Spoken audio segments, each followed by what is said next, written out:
Our goal isn't to be the number one fastest growing franchise. We want to have the strongest retention rate. Greatness, it's not a destination, right? There is no, you became great, now you can take your foot off the pedal. Discipline, honestly, is a skill. Doing the things that you know you need to do on the days that you don't want to do them. You're getting beat up either way. Why not try to hit them back? What's the worst that's gonna happen? You're not special. You're not special enough if you have a goal, if you have a dream, for it to be a reality for other people and it not be a reality for you. What's the secret weapon behind every top CEO and entrepreneur? A game-changing executive assistant. Hermessi gives you access to elite EAs who supercharge your productivity. From payroll and admin to social media and customer support, they handle it all so you can focus on growth and big picture decisions. These aren't your average assistants. They're expertly trained, thoroughly screened, and equipped with the latest AI tools to work smarter and faster. Ready to delegate and dominate? Get 15% off your first 2 months with code INSPIRE15. Don't wait. Visit Hermessi, that's HERMESSI.com, and take back your time today. Most people think success in fitness or business comes from hustle and complex strategies. But what if it actually starts with your mindset? I'm Linda Vo, and this is the Inspired by Success podcast. Today's guest went from teenage martial arts instructor to CEO of a global fitness franchise. And along the way, built a 6-figure training business, launched a revolutionary gym model, and became a mentor for purpose-driven entrepreneurs worldwide. In this episode, we'll talk about why discipline beats motivation every time, the mindset shifts that separate gym owners who struggle from those who scale, how to break mental barriers and build a life of purpose, profit, and impact. So without further ado, let's dive in with the CEO of Strive 11 International and host of the Mindset Cafe podcast, Devan Gonzalez. Welcome to the show. Thank you for having me. What's something most people don't know about you that shaped the way you lead today? I think being the oldest brother of, 2 younger brothers, I think kind of shaped me into, some leadership and so forth. But that's one thing people wonder where, you get leadership, and sometimes I think it roots from your childhood. Tell us a little bit about your childhood and how it made you the man you are today. If you can share some stories, any challenges. I love hearing those raw moments that shape us who we are today. So was there Yeah. any pivotal moment that defined who you are now?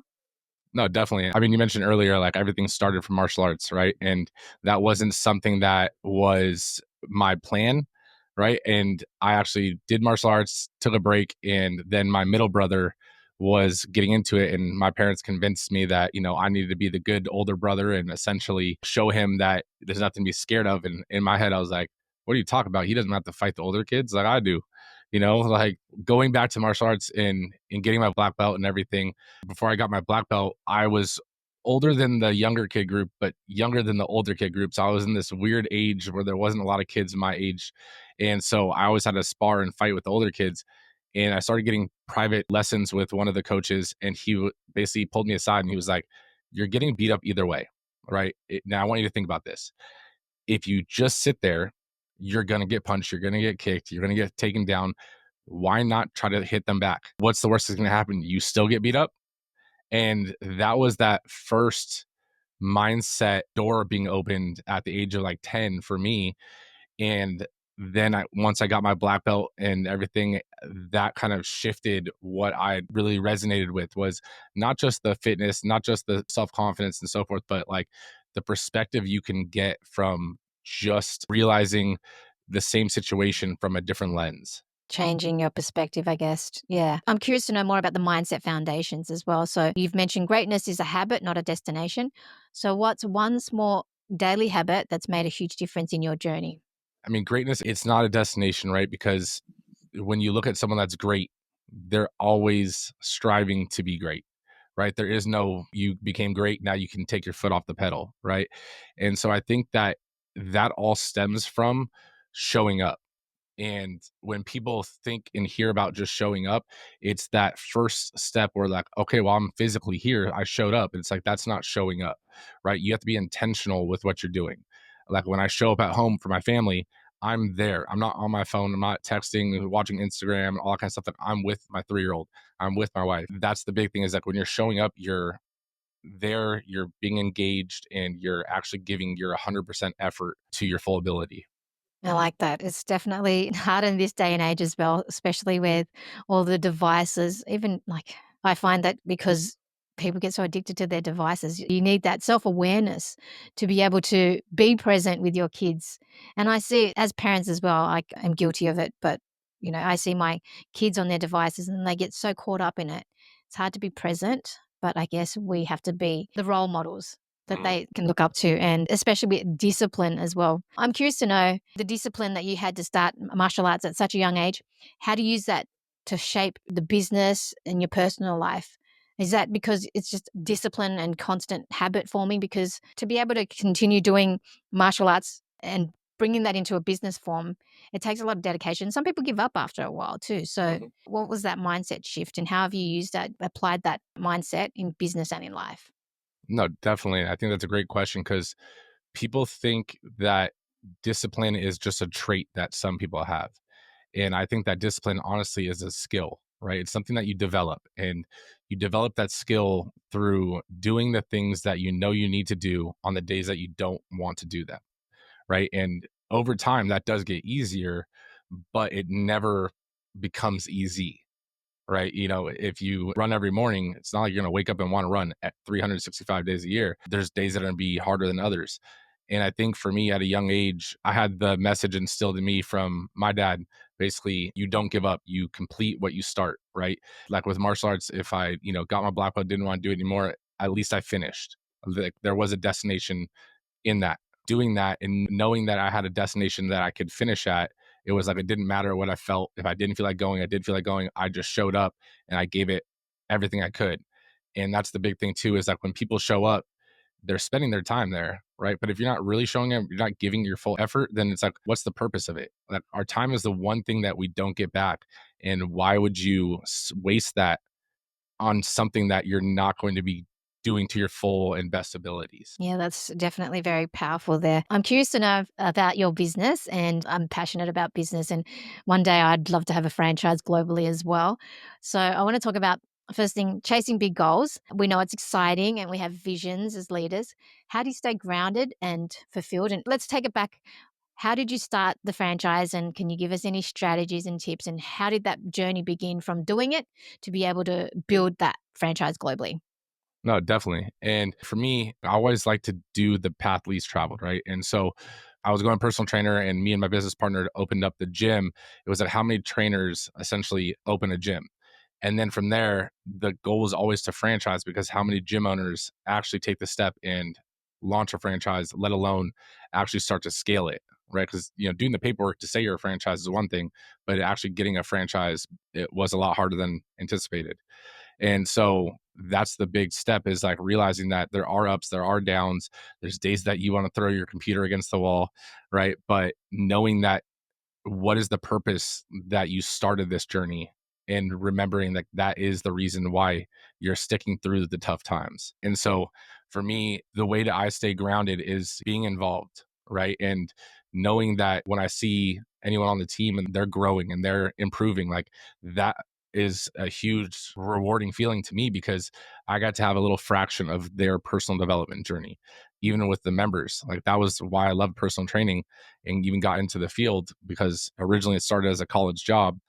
And it was, for me, I realized that like that reward of seeing someone achieve success and being able to have a small imprint on their life meant so much more to me, and it filled my cup, that it didn't feel like work. Even when I did 16-hour work days and so forth, like I was still energized to go, because it was something that I truly had a passion for. Mm, I love that. So I'm curious to know a little bit about the strategies. I've spoken to other franchise owners. I think it's really important finding the right franchisees. I love the fact that, a lot of business owners, when something's working, they don't scale and do franchise model. I've read the book Millionaire Mindset, and that's where that model, he talked about the scaling part, and that was crucial. Becoming a franchise is something, that's why, if you start a good business, you have the processes, then why not franchise it as well? But can you share any of the challenges that you've had becoming a franchise, and any tips that you can share on how to find the best franchisees, and what was it like? I mean, I would say the challenge is that there's very few industries that you're going to be the first of the franchisor side, right? And so, especially being in the fitness industry, like there's plenty of gyms and fitness concepts that you could franchise. And that was one thing I think I didn't take into consideration. And even if I did, I don't think it would have stopped me from wanting to go that route. But that was probably the biggest hurdle, especially closing the first franchise, was you're going against someone that has a system that's proven over 900 locations and you have just your corporate locations, right? So it's like, okay, well, it's a proven model, tested and tried over time, right? What has the value for you? And for the franchisees that have come on and are coming on, it's the fact that they get to get on the ground floor. They get to become some of those foundational franchises. And the way we have structured it is that those franchisees, if they do want a more active role in the franchisor company as it grows, that is an opportunity. It's not a requirement, but that's an opportunity for them.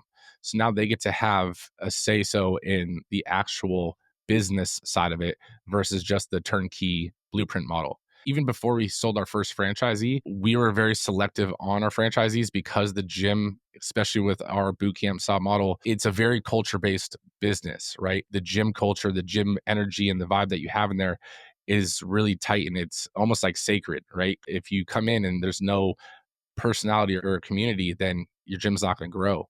So I remember we had a franchisee that, or a potential franchisee that wanted to sign on, and before she even signed on, taking trips to, I forget, it was like the UK, and then came back for a week, and then it was in like Bali for a month. And I was like, you currently have a gym and you're trying to convert that into one of our franchise locations. I was like, you don't have any employees or anything. I was like, who's running your gym for the last month and a half? Right. And then realizing that it was not going to be the best fit for us, like we had to be like, sorry, maybe there's another model that will work for you, but this one's not going to be a good fit for us. And from the business standpoint, like it probably would have been smart to just bring a franchisee on. But at the same time, from our core values, like that didn't matter to us. What do you need, like, people to be from the foundation working with you? What are the key fundamentals that you look for in a franchisee?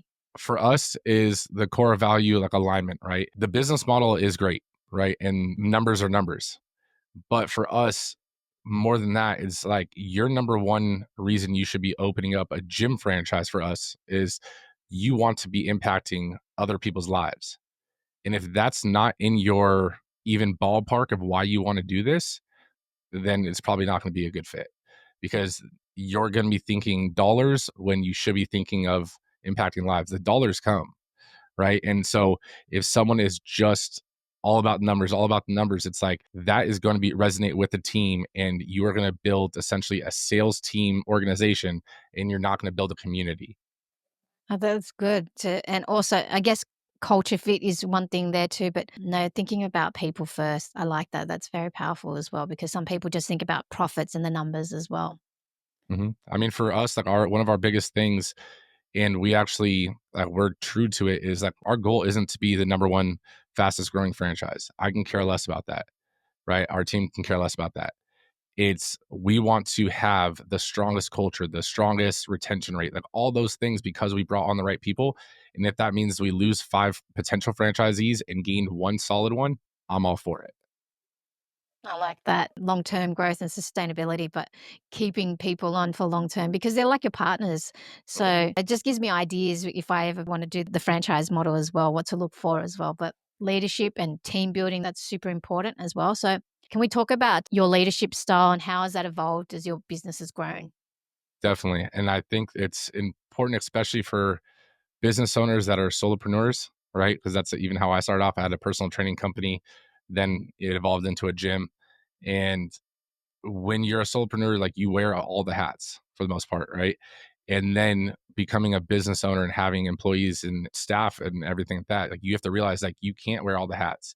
And majority of the time, like you're bringing people on that could do your job better than you in certain areas, or at least you should be bringing on people that could do what you did at a better scale, right? Because that's just a smart thing to do. You don't want to bring people in that are doing worse than you, right? And so realizing that if you don't let your team grow and you don't let your team do the things that you've taught them to do, you are the bottleneck to your business. You are the only thing that is stunting your business growth, but you're also stunting your team's growth, right? Their individual growth. And that's not fair to them and that's not fair to the business. So, when you're building your team, what's one quality that you must see in someone before you bring them on board? I mean, for us at the gym level, the main thing is communication, right? in the fitness industry, especially, like it is a very personable thing. And if you can't, like the way we interview people is first one's on the phone. And if you can't talk on the phone in your own comfort space, there's no way you're going to be able to talk to someone face to face on the floor and talking about their personal journey. Communication is number one, right? Being able to talk, but also being, honest and open communication. But then two, it's just what is their purpose, right? Why are they doing this? Are they doing this just to get a paycheck, or are they doing this because they also align with our community of trying to improve other people's lives? Powerful. That's a good takeaway when hiring somebody as well, that purpose part. I usually, when I'm hiring, I look for the communication is definitely something, but the energy and also what are they trying to do? And sometimes you can filter it out because filter if someone's just after a paycheck. But once they go above and beyond and do that one simple step or do that follow up, you know that they've got a chance of succeeding. 100%. I think that energy, that one's a big for one for us too. And I think we kind of align energy with purpose, because if you're in alignment with your purpose, you naturally have energy. Right. And so that's the big thing is like you could tell, I mean, especially having interviewed tens, if not hundreds of people over the years, it's one of those things you can tell when someone's putting on a mask with energy and feeling super overly energetic. And you're like, okay, this feels forced. Right. It's like Mm. when someone normally doesn't cuss and then they say the F word the first time, you're like, that sounded awkward. Wow, yeah. Energy can't be faked, I guess. Yeah. Or sometimes over enthusiasm is one thing I've seen as well. That's interesting. What's a failure or a tough season that's taught you a lesson you still carry today? For me, I don't think it was a failure. I feel all failures are just lessons. The only time it's a failure is if you let it end there. But I mean, before my current business partner and everything for the gym and franchise, I mean, there was probably five, if not 10 different partners and investors and so forth. And each time realizing that this could be the end, or it could just be like, okay, what happened? And so that was, I think, the biggest, not failure, but lesson I learned was that just because one door closes doesn't mean all doors have closed. Curious to know, like you mentioned investors and partners, and you've had multiple. You were looking for the partner, business partner. What do you look for in terms of to have a lasting business relationship? Because partnerships in business is like a marriage as well.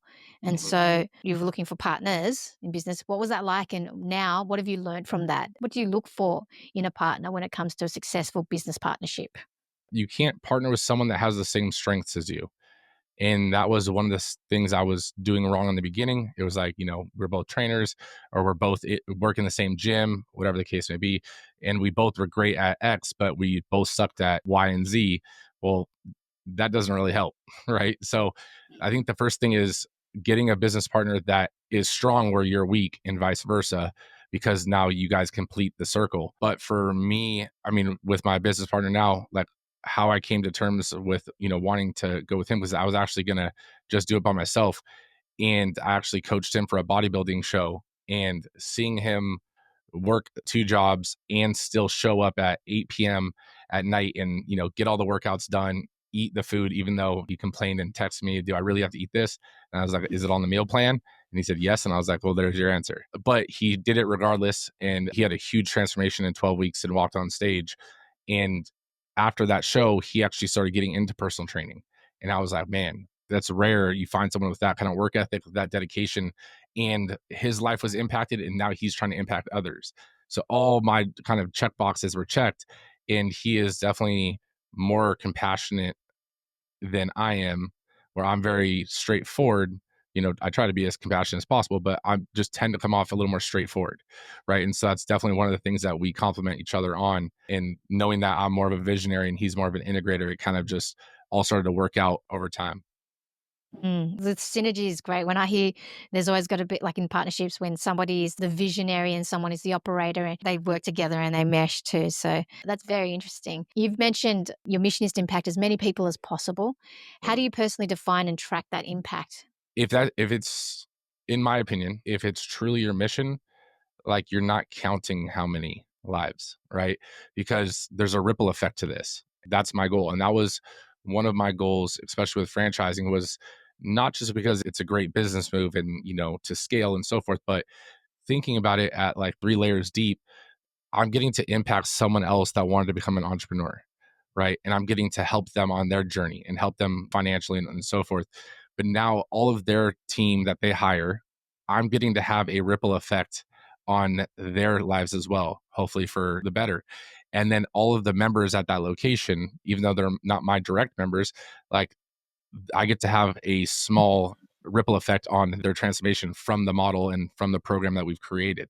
So that's one of those things where I think that every client that I've ever trained and they had a transformation and they helped someone else out with the knowledge that they learned, like those are all indirect ripples that I've been able to impact lives. I mean, and that's why I love podcasts and all that kind of stuff, because one person might hear a message, it resonates, it changes their lives, and then they tell that message to someone else. Oh, that's beautiful. Instead of just looking at the numbers, you've planted the seeds and then from there it grows and grows. Congrats on that.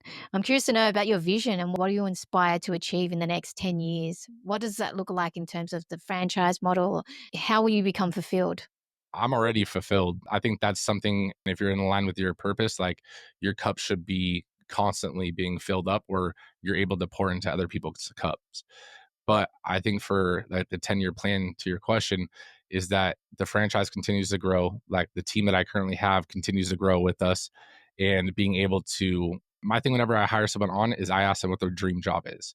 Right. And even if that's not a position we currently have, well, then let's scale to that, make that an actual position, right? If you want to be a social media manager and have a whole department, well, let's get to the a point where I can make that a reality, right? And so in 10 years, my goal essentially is to be at a couple hundred locations and be global. Right now we are national, but I do want to be global, within 10 years. I'm going to use that one. Ask, even when you ask the first, when you're hiring as well. I've never asked that question. What is your dream job? Because then as a leader, you can help them achieve that goal, but then they see that you're actually caring for them and then you want to see them grow. So it's not just about you helping them achieve their goals and dreams as well. So that's really beautiful. Thank I'm you. curious to know, you're a dad, a husband, a CEO, a content creator. How do you stay present and protect your energy from all that burnout? Because you seem to be very dedicated and ambitious as well, and you strive for success. So is there anything that you do to stay present and prevent burnout? I think it comes down to time management. And this is something I've learned over the years. Yes, even though I managed time earlier with clients and so forth, it was once you become an entrepreneur, you realize that you traded a 9 to 5 for a 24/7. You need to delegate time to your family, delegate time to your significant other, to your kids, right? And so forth, because it's important for them, but also it's important for you. It grounds you on why you're doing everything. And so for me, I think that even being in a gym and owning a gym, like there's days I don't want to work out, but you put it into your calendar, you set a time for it. And just like any other important meeting you had in the day, you treat that the same. Because at the end of the day, like the meeting with yourself should be one of the most important because that's how you continue to fill your cup so that you can pour into others. Wow, that's powerful. Do you have any rituals or things that you always have to do on a daily basis that help you get to where you are in that level? For me, I mean, working out is one of my rituals. That's for me personally, it's always been even before the gym. It's always been something where that's my decompress, right? And for me, if there's an obstacle or a fire that needs to be put out, I know that I do best when I go like on an outdoor run, right? Even though I'll have music or I'll have a podcast or something going, like I'm not really listening to it. It's just, it drowns out all the other noise in my head. And by the end of a 3 mile run, let's say I have a solution. Whether the solution is the right one or not, I don't know until I try it, but at least I have a solution.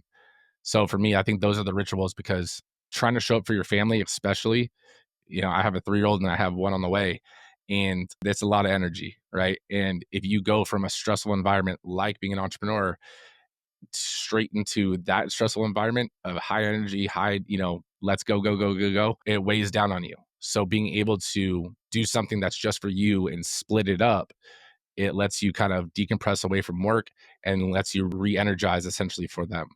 Like that. I'm curious to know about your book, Money Muscle Mindset. What ideas tend to surprise or challenge people the most? And when you wrote that book, what are some of the key takeaways that you had? So for me, I've always been huge on like analogies and like symbolism and so forth.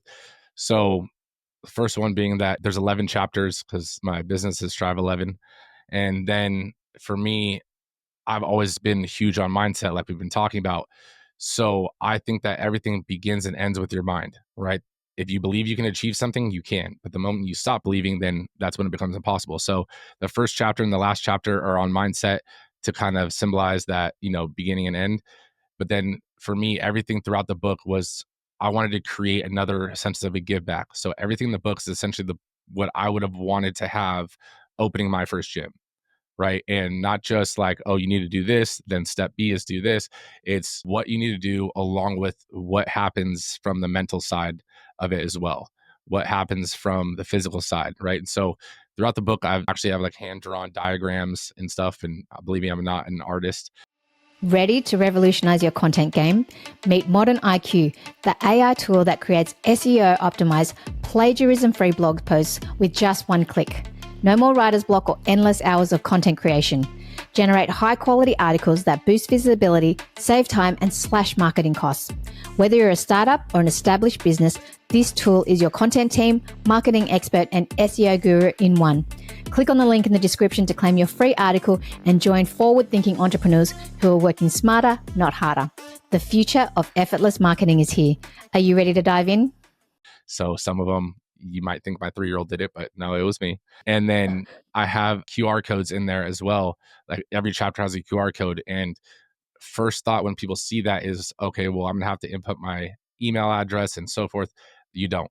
Like for me, again, it was just a form of giving back. So every QR code, you don't have to input anything. You go to a landing page, you can watch a video that's more in depth on the chapter.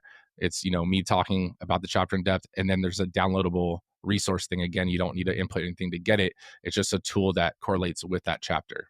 Wow, that's beautiful because a lot of people write books to get leads or there's something that's expected, but to give, I see that common theme here is the generosity that you give to the world. And I know from personal experience, my partner is a very generous person. He always gives, and I see he's always abundant as well. And that's something that I'm learning as well because some people have the scarcity mindset and the lack mindset too. But the more that you give, the universe gives back as well. So congrats on that. And the fact that you continuously trying to give and impact the world, it's a beautiful thing. Do you have any books that have inspired you or any mentors that have been a huge inspiration? I mean, I have like a handful of mentors, for sure. But I will say I always resort to this one book. When I read books, like I've always been gravitated towards like biographies and business books and psychology books. But the one book that always sticks out is The Dichotomy of Leadership, right? By Jocko Willings. And the reason I love that book is because it's not just a textbook that's, straightforward. This is what you need to do and so forth. It goes back between Jocko's time in the military and he relates it to business. And all of a sudden you can see two sides of the coin on the same situation. And again, like I'm always big on perspective. So being able to see the same situation in different perspectives, it was huge for me. But one of the core messages in the book is that with the dichotomy of leadership, that when your team succeeds, it's your team's result. But when your team isn't succeeding, that's your fault. Like at the end of the day, if your team isn't doing what you believe they could do, then maybe you haven't given them the resources or the tools or, the help or even just the guidance, right? So it's like that all comes down to you as a leader. Yeah, that takes a lot of introspective reflection as well to just break down that ego and look within. Some people find that hard as to do, but totally agree on the accountability part. I heard somewhere in a podcast, everything is your fault. So if you have that mind frame that it's everything is your fault, then you take full responsibility and accountability as well. So no, I'm going to look at that book as well. For someone feeling stuck or unsure of their next move, I'm going to talk about wait, let me just ask this question first. Was there any times in business that you had so many challenges that you wanted to give up, but you didn't? You kept on pushing through? Like, I'm curious to know about the toughest times there. Yeah. Launching the franchise was probably the toughest thing that I've done in life. And that was because not knowing the financial investment that it was going to take. I mean, it costed us more to launch the franchise just from legal, just from, mentors and advisors. It costed us more just to launch the business than it did to open one of our gyms. And so How much did now, it cost, if you don't mind me asking? Because I'm curious to know. Everyone has different costs for launching a franchise, but you're looking at a lot of hefty fees. I mean, obviously we're in different countries. So, I mean, there might be differences, but at the same time, like it's like buying a car. You can get a 1980s Honda Civic and probably for like, a couple $100, or you're going to buy a Rolls Royce, right? And there's everything in between. And not saying that we did the Rolls Royce, but we hired an advisor that had built his own franchise and grew it to 400 locations and then got it acquired. And my thing with that was that I valued time. And when people hear me say that, they think that, oh, you just want to be sitting back and doing nothing. No, I value time in the sense of condensing your timeline to success. This person has already done it. They've already overcome some of the hurdles that I'm going to face. Why wouldn't I want their advice? For us, that was one of the more expensive ones, was actually getting an advisor that wasn't just going off of theory and they read a textbook and they got a certification. And there's no knock to anyone that's doing that. But for me, I just wanted someone that has walked the path. And so that was a pretty penny for that. And I mean, he's still on our advisory board now, which it was a long-term investment. But then from legal and all that kind of stuff, I mean, we spent over six figures.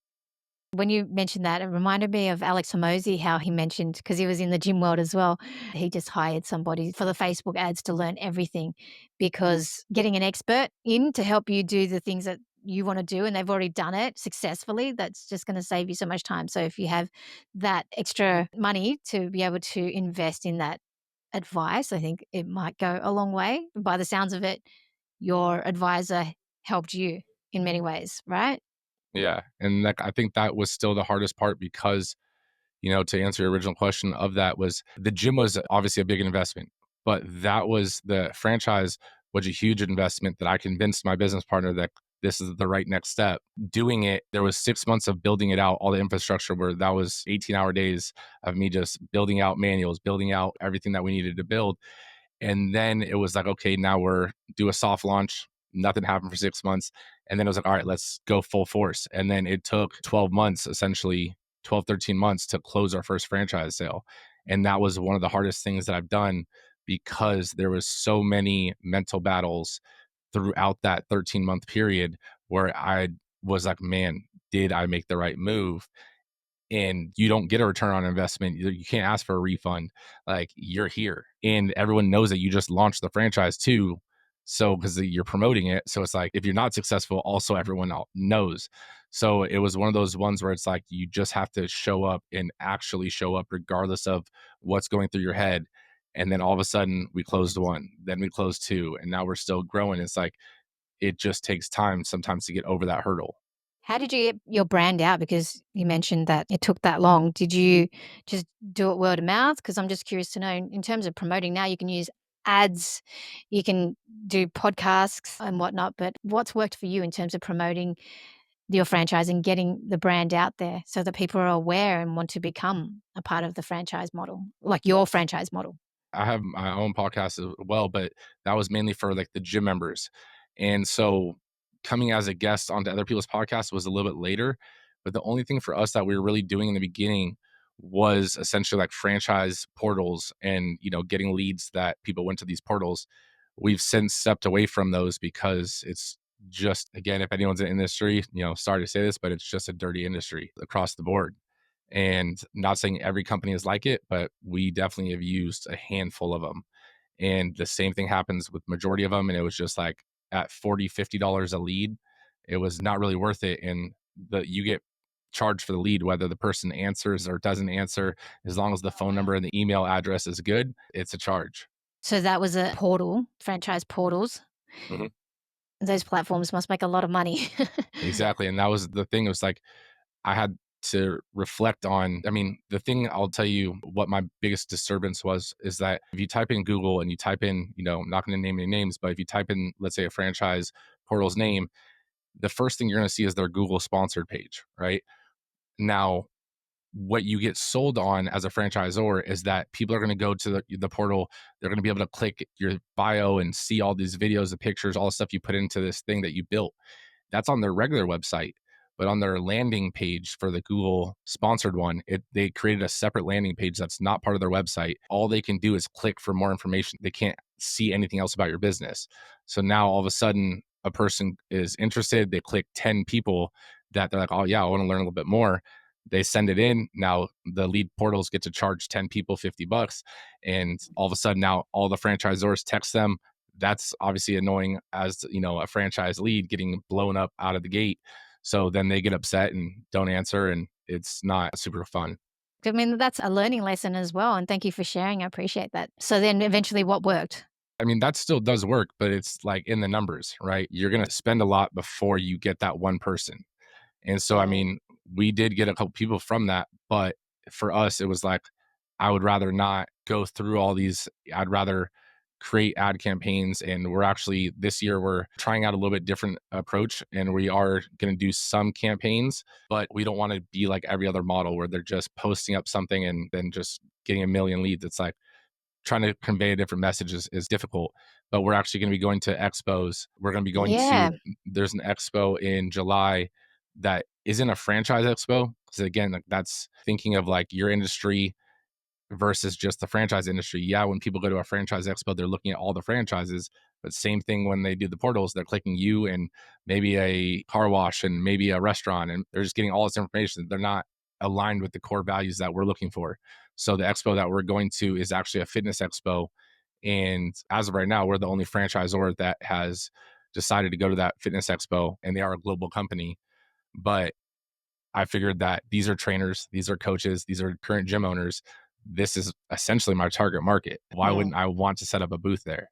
Yeah, I love that. Very, very smart strategy as well, because I went to, yeah, when you're talking about the franchise expos, I went to one last year. I'm going to go again. And it is overwhelming because there's so many different industries in that one expo as well. So to be able to stand when people are shopping and broadly shopping, it makes it harder to get that lead and close that lead, I think. But no, that's great that you did that. And I hope that you continue to build your brand as well, because I think being a unique brand, and now that I've spoken to you and learned about you, I can see that, you're about giving and you want to add value. So that's something that is unique to your brand and to who you are. And I'm guessing that the universe is just going to deliver to you because, what you bring out to the world, it always comes back. I appreciate that. Back to that question, for someone feeling stuck or unsure of their next move, especially in business, whether or not they want to become a franchise or even just start up their own business, what's one mindset shift that they can take today to get unstuck and take action? I'm going to start this off. It's going to sound straightforward, but it's you're not special, right? You're not special enough if you have a goal, if you have a dream, for it to be a reality for other people and it not be a reality for you. Right? If you feel stuck, if you feel, overwhelmed, other people do too. You're not alone. You're not special in that sense that you are alone in this. That is how other people feel as well. But if it is truly your goal, and if it is truly your vision, whatever you want to call it, then all you need to do is take the step that you can see. You don't need to know the whole game board. You don't need to know the whole path, because I guarantee you what you think is the full path isn't going to be the path, right? I mean, you learn that when you open a business, you learn that when you start a relationship. Like, you don't know what's around the corner, right? Until you're there.